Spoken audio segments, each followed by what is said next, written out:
నమస్తే welcome to our channel నేను ప్రియాంకారావు. నారా లోకేష్ గారు అమెరికా వెళ్ళారు. ఈ అమెరికా టూర్‌లో భాగంగా అక్కడ కొంతమంది ప్రముఖ వ్యాపారవేత్తల్ని కలిసే ప్రయత్నం ఆయన చేస్తున్నారు. మరి దీని వెనుకున్న కారణం ఏంటి? అసలు ఎందుకు అమెరికా వెళ్లారు? అక్కడున్న వ్యాపారవేత్తల్ని కలిసి ఆయన ఏం చర్చించబోతున్నారు అనేది ఈరోజు తెలుసుకుందాం. మనతో మాట్లాడడానికి సీనియర్ జర్నలిస్ట్ సిఎస్ రావు గారు ఉన్నారు. ఆయనతో మాట్లాడదాం. నమస్కారం సార్. నమస్తే.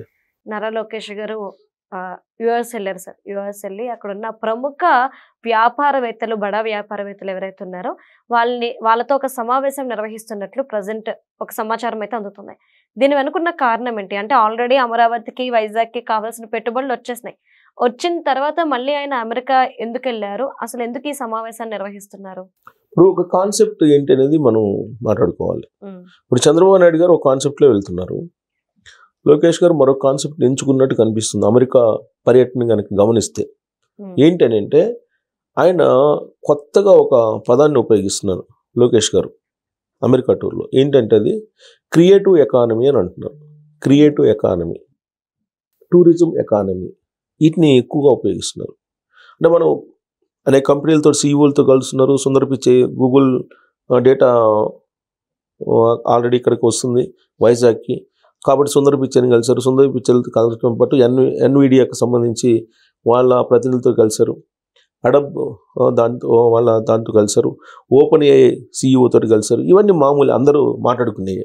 నేను దాని జోలికి ఎందుకంటే లోకేష్ గారు 6వ తారీఖు నుంచి 19వ తారీఖు దాకా అమెరికాలో ఉంటారు. ఖచ్చితంగా ఆయన చేసే పని ఆయా కంపెనీలకు సంబంధించి, టాప్ కంపెనీలకు సంబంధించి సీఈఓలతోటే కలుస్తారు. కలిసి రమ్మని చెప్పి పిలుస్తారు. ఆంధ్రప్రదేశ్కి రండి, మీరు పెట్టుబడులు పెట్టండి అని చెప్పి చెప్తారు. ఇవన్నీ కామన్గా జరిగేది. అయితే ఈ టూర్లో ఆయన ఉపయోగిస్తున్నటువంటి టెర్మినాలజీని, ఆ టెర్మినాలజీలో ఉండే ఆంతర్యాన్ని మనం గమనిస్తే ఆయన టూర్ యొక్క ఉద్దేశం, లక్ష్యం ఏంటి అనేది మనకు అర్థమవుతుంది. ఆయన ఇన్నోవేటివ్ ఎకానమీ అంటున్నారు, టూరిజం ఎకానమీ అంటున్నారు. ఇదే చంద్రబాబు నాయుడు గారు ఏమంటారు? నాలెడ్జ్ ఎకానమీ అంటారు. అంటే రాబోయేటువంటి రోజుల్లో మీరు ఫిజికల్గా ఎంత శ్రమ చేసినా మీరు సంపాదించేటువంటి సంపాదన అనేది చాలా నామినల్గా ఉంటుంది. రాబోయేటువంటి రోజుల్లో నాలెడ్జ్ ఎకానమీ, ఇన్నోవేషన్ ఎకానమీ మాత్రమే మీకు వైబుల్ అవుతుంది. మీరు ఇన్నోవేషన్ ఎకానమీ వైపు వెళ్తారా, నాలెడ్జ్ ఎకానమీ వైపు వెళ్తారా, లేదంటే శ్రామిక ఎకానమీ వైపు వెళ్తారా అని అంటే, చంద్రబాబు నాయుడు గారు ఏం చెప్తున్నారు? ఇప్పుడు అంతా హార్డ్ వర్క్ పోయింది, హార్డ్ వర్క్ చేసినందువల్ల మనం వరల్డ్తో కాంపిటేట్ కాలేము. మీరు స్మార్ట్ వర్క్ చేయటం నేర్చుకోండి, ఇన్నోవేటివ్గా ఆలోచించడం నేర్చుకోండి. ఎకానమీ నాలెడ్జీ రాబోయేటువంటి రోజుల్లో మొత్తం ప్రపంచం మొత్తానికి ఎకానమీ నాలెడ్జీ ఇంపార్టెంట్ అని చెప్పి చెప్తున్నారు చంద్రబాబు నాయుడు గారు. లోకేష్ గారు ఏమంటున్నారు? ఇన్నోవేటివ్ ఎకానమీ మాత్రమే రాబోయే రోజుల్లో ఉంటుంది అని చెప్పి. ఈ రెండింటికి సామీప్యత ఉంది. చంద్రబాబు నాయుడు గారు చెప్పిన దానికి, లోకేష్ గారు చెప్పిన దానికి. ఆయన ఏంది నాలెడ్జ్ ఎకానమీ అంటున్నారు. నిజమే, నాలెడ్జ్ ఉంటే ఎకానమీ ఆటోమేటిక్గా వస్తుంది. డబ్బు అనేది, సంపద అనేది ఆటోమేటిక్గా వస్తుంది. సుందర్ పిచ్చై ఉన్నారు, ఎక్కడి నుంచి ఏ స్థాయికి ఎదిగారు? సత్యానాదెండ్లు ఉన్నారు, ఎక్కడి నుంచి ఏ స్థాయికి ఎదిగారు? సత్యానాదెండ్ల 90s ఒక మామూలు ఎంప్లాయ్. మరి ఇవాళ గూగుల్ ఆయన సీఈఓ అయ్యాడు, మైక్రోసాఫ్ట్ సీఈఓ అయ్యాడు. సుందర్ పిచ్చై మామూలు ఎంప్లాయ్ 90s, ఇవాళ గూగుల్ సీఈఓ అయ్యారు. సో సత్యానాదెండ్ల ప్రధానమంత్రి నరేంద్ర మోడీ గారిని కలిశారు. ఏషియాలో ఇప్పటి వరకు పెట్టనంత పెట్టుబడి నేను ఇండియాలో పెడతాను, 1,58,000 కోట్ల రూపాయలు పెట్టుబడి నేను పెడతాను రాబోయేటువంటి రోజుల్లో ఏఐని డెవలప్ చేయడానికి అని చెప్పి ఆయన చెప్తున్నారు. నరేంద్ర మోడీ గారి దగ్గర ఆయన ఇచ్చినటువంటి హామీ, నరేంద్ర మోడీ గారితో మాట్లాడారు.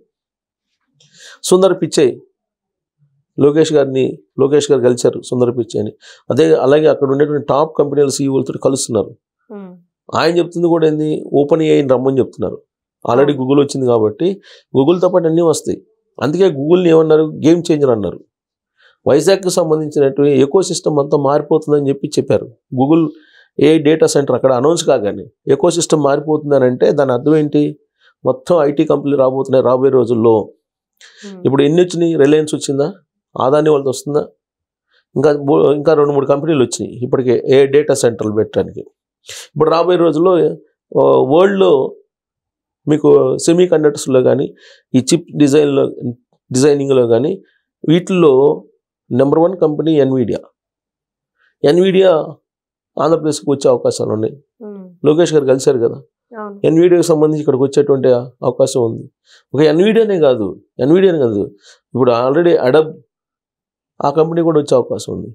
అలాగే సత్యానాదెండ్ల నరేంద్ర మోడీ గారిని కలిసి మైక్రోసాఫ్ట్ నేను ఏషియాలో పెద్దదే పెట్టుబడి పెడతాను అని చెప్పి అన్నారు. ఇండియాలో పెడతాను అన్నారు. ఇండియాలో ఎక్కడ పెడతారు? ఎక్కడ పెట్టే అవకాశం ఉంది? ఆంధ్రప్రదేశ్కి వచ్చి పెట్టే అవకాశం ఉంది. సత్యానాదెండ్ల ఇప్పుడు 1,58 కోట్ల రూపాయలకు సంబంధించి మైక్రోసాఫ్ట్ ఎక్కడ పెట్టుబడి పెడుతుందంటే ఆంధ్రప్రదేశ్లో పెట్టే అవకాశం ఉంది. ఇప్పటికే బిల్ గేట్స్ తోటి చంద్రబాబు నాయుడు గారు మీట్ అయి ఉన్నారు. చంద్రబాబు నాయుడు గారికి బిల్ గేట్స్కి ఈనాటి సంబంధం కాదు. ఉమ్మడి ఆంధ్రప్రదేశ్ ఉన్నప్పుడే ఆయన 90స్లోనే బిల్ గేట్స్ని మైక్రోసాఫ్ట్ని ఇక్కడ హైదరాబాద్ తీసుకొచ్చింది చంద్రబాబు నాయుడు గారు. చంద్రబాబు నాయుడు గారు స్పీచ్ అన్న తర్వాత బిల్ గేట్స్ అట్రాక్ట్ అయ్యి మైక్రోసాఫ్ట్ని హైదరాబాద్కి తీసుకొచ్చారు. ఒకసారి మైక్రోసాఫ్ట్ లాంచ్ అయిన తర్వాత టోటల్గా హైదరాబాద్ ఐటీ రంగానికి సంబంధించినటువంటి మొత్తం మారిపోయింది. అదే గేమ్ చేంజర్ హైదరాబాద్కి. సో అంత రిలేషన్ ఉంది మైక్రోసాఫ్ట్ తోటి. సత్యానాదెండ్ల ఆయనే చంద్రబాబు నాయుడు గారిని లైక్ చేస్తారు, సత్యానాదెండ్లే. కాబట్టి మైక్రోసాఫ్ట్ 1,58 కోట్ల రూపాయల పెట్టుబడి ఎక్కడ రాబోతుంది?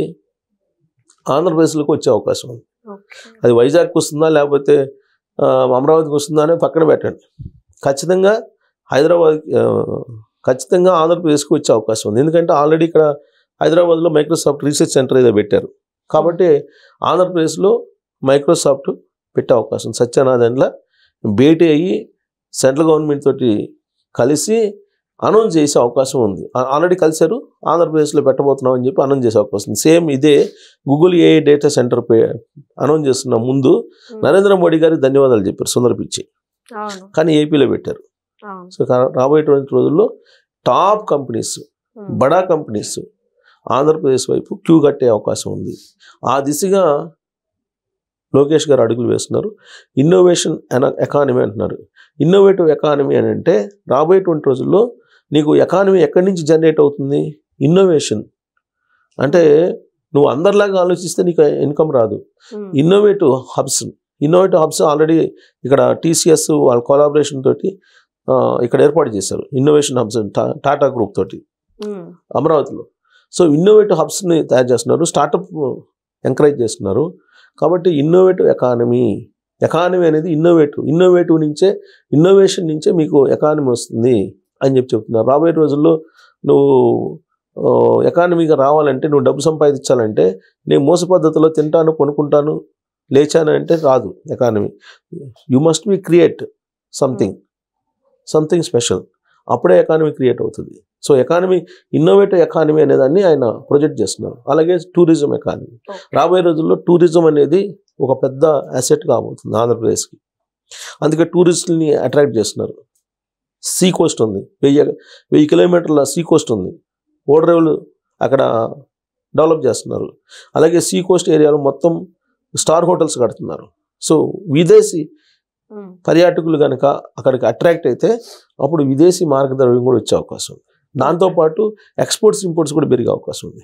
కాబట్టి 2 అంశాల మీద లోకేష్ గారు కాన్సన్ట్రేషన్ చేస్తున్నారు. ఒకటి ఇన్నోవేటివ్ ఎకానమీ, 2 టూరిజం ఎకానమీ. ఈ రెండింటి మీద కాన్సన్ట్రేషన్ ఆయన చేస్తూ అమెరికా టూర్ని సక్సెస్ చేసుకుంటూ ఉన్నారు. Okay, right. Thank you so much. Thank you.